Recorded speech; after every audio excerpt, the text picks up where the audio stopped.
Tapi kan Mas Pacul mungkin lebih ini di Jateng, tapi kok Mas Kaisang Ya nggak apa-apa, hebat Mas Kaisang. itu mungkin dipertimbangkan nggak sih? Iya Mas dong, Kaisang? menjadi salah satu pertimbangan juga.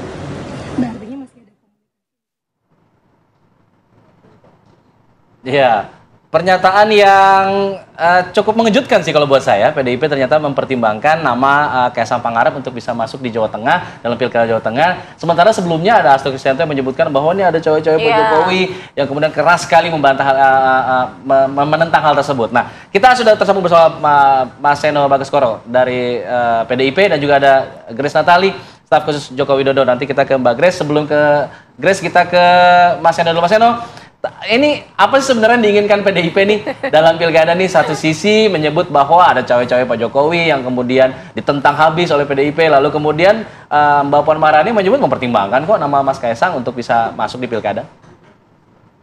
Ya, terima kasih Mas Alfa. Jadi harus kita pahami sama-sama bahwa pertama-tama kita menyadari betul bahwa di dalam pilkada ini adalah satu perhelatan penting. Maka kami menyiapkan segala sesuatunya dengan super serius. Analisis pencermatan terhadap dinamika terkini, simulasi nama, segala macam kita gunakan untuk melihat siapa sebenarnya nama-nama tokoh yang masuk sebagai aspirasi dari masyarakat di berbagai daerah. Bagaimana cara pendekatannya? Salah satunya adalah tentu saja selain melalui aspirasi dari pengurus atau masukan dari bawah, tentu kami juga menggunakan pendekatan saintifik, misalnya dengan menggunakan survei.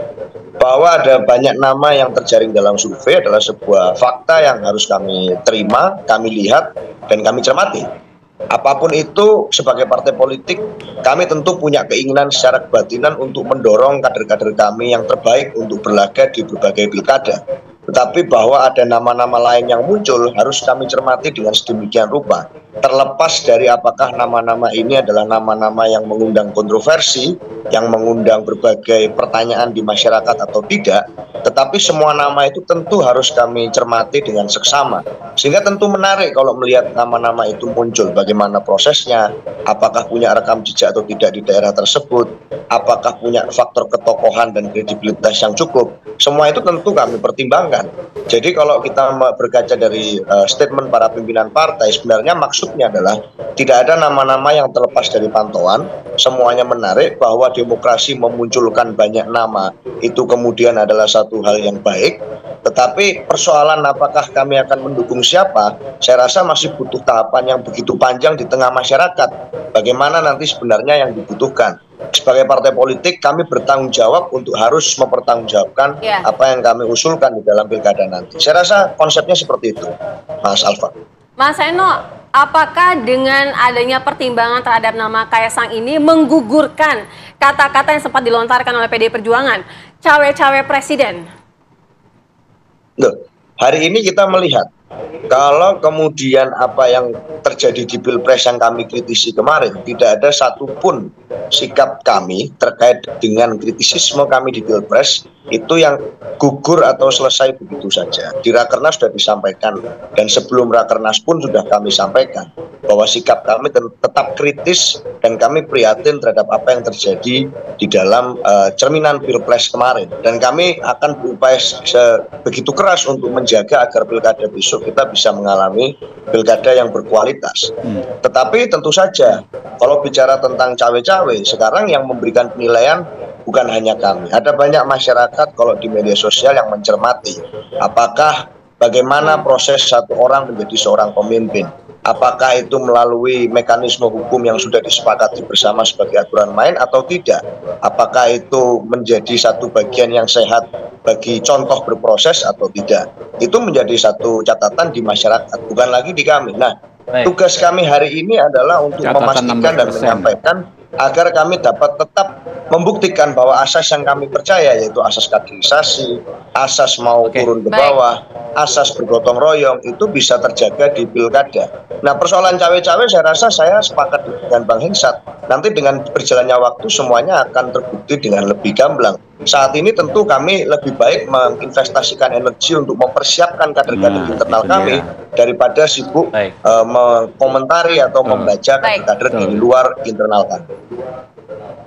Oke, saya ingin ke Mbak Grace. Mbak Grace, sejauh mana sih sebenarnya perhatian atau fokus Pak Presiden Joko Widodo terhadap pilkada ini sampai kemudian santer beredar ada isu cawe-cawe lagi di pilkada? Ya, selamat pagi semuanya, Mas Heno, Mbak Sera, Mas Alfat, Mas Hensat, dan juga Bang Habib. Terima kasih untuk kesempatannya. Untuk Pak Presiden, di saat ini kita sudah menghitung bulan ya menjelang masa transisi. Fokus dari Pak Presiden seperti yang beliau juga sampaikan berulang kali adalah menjaga stabilitas politik dari turbulensi yang kemudian bisa mengganggu stabilitas proses transisi dan juga ekonomi negara.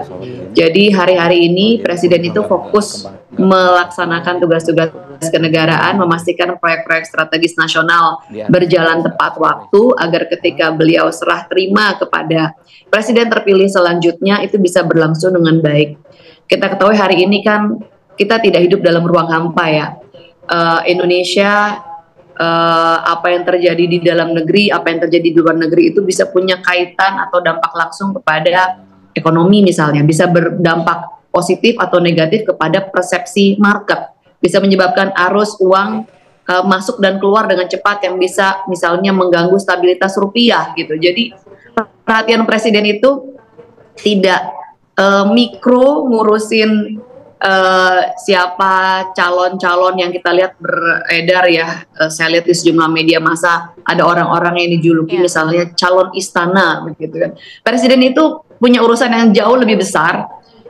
Beliau ingin memastikan bahwa tugas-tugasnya sebagai kepala negara itu beres di saat atau sebelum masa transisi. Kalau kita lihat Presiden ini keliling terus, kerjanya belusukan nasional, nggak berhenti-berhenti, selalu kita lihat melakukan kunjungan kerja ke daerah-daerah, itulah fokus beliau. Jadi kalau dikatakan cawe-cawe, apalagi seolah-olah mengatur bagaimana pilkada, siapa yang bertanding, dan bahkan ada isu yang di luaran mengatakan menjegal calon A, calon B, itu saya pikir sebuah tuduhan yang tidak berdasar dan sangat berlebihan.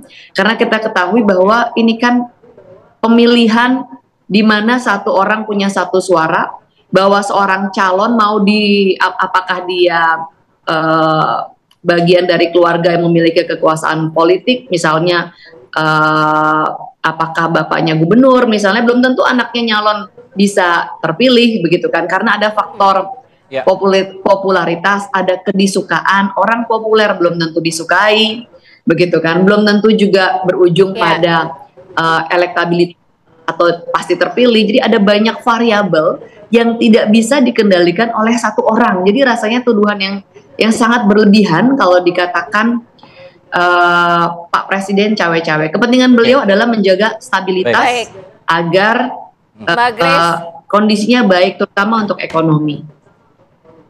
Mbak Grace, ada sejumlah partai politik, salah satunya PKS, Sekjen PKS yang menyebutkan bahwa Presiden ini menyodorkan nama Kaesang. Tanggapannya Mbak Grace? Ya, itu adalah informasi yang tidak jelas sampai hari ini apa buktinya, dan kalau tidak ada bukti yang jelas bahkan sudah dibantah ya, kalau saya tidak salah teman-teman dari Gerindra sudah mengatakan nggak ada tuh Pak Presiden menawar-nawarkan ke sejumlah partai, kemudian dari PAN juga sudah membuat pernyataan yang sama.